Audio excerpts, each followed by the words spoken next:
Did Fani Willis and her one-time lover Nathan Wade lie under oath? The distinct possibility means that not only are they risking being tossed from the case, but they could also be opening themselves up to perjury charges.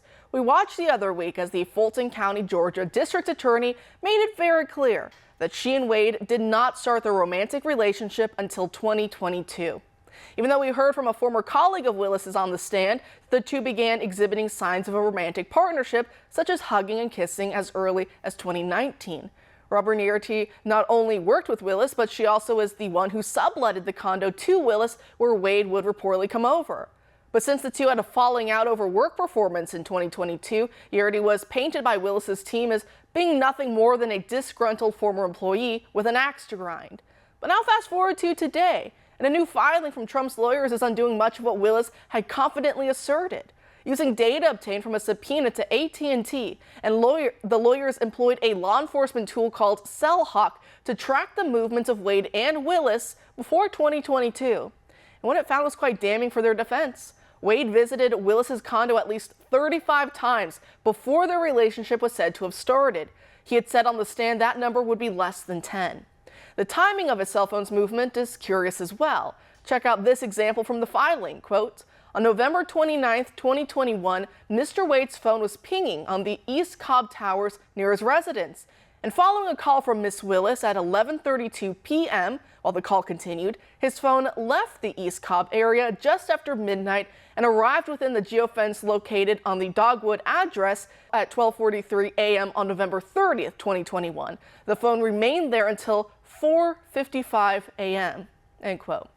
I wonder what special project they were working on together during those odd hours, which cast suspicion on Wade's previous defense that he wasn't always just in the area for Willis, but because there's restaurants out there, the Porsche Experience Center, and an airport. But those are some odd times to be visiting any of those places. And it would be weird to drive out to where Willis lives late at night while speaking with her on the phone, but then never actually meet up with her. The filing also shows that the pair exchanged about 2,000 phone calls during the year 2021 alone, mostly in the evening hours, and that they texted each other about 12,000 times during that same year. So now the duo not only have to worry that their relationship and all the money they allegedly made off it with this case may be enough for the judge to toss them over conflict of interest and a break in the spirit of the state's anti-nepotism law, but also they risk being slapped with perjury charges. But that will come down to whether or not the judge will allow this new cell phone evidence to be admitted, as Willis and Wade prepared their response to the new filing. However, did you know that the judge in this case, Fulton County Superior Court Judge Scott McAfee, made a donation to the Willis campaign back in 2020? I know, right? He's a Republican appointee to the court, and yet when he was still working as an assistant U.S. attorney for the Department of Justice, he gave the Willis campaign $150.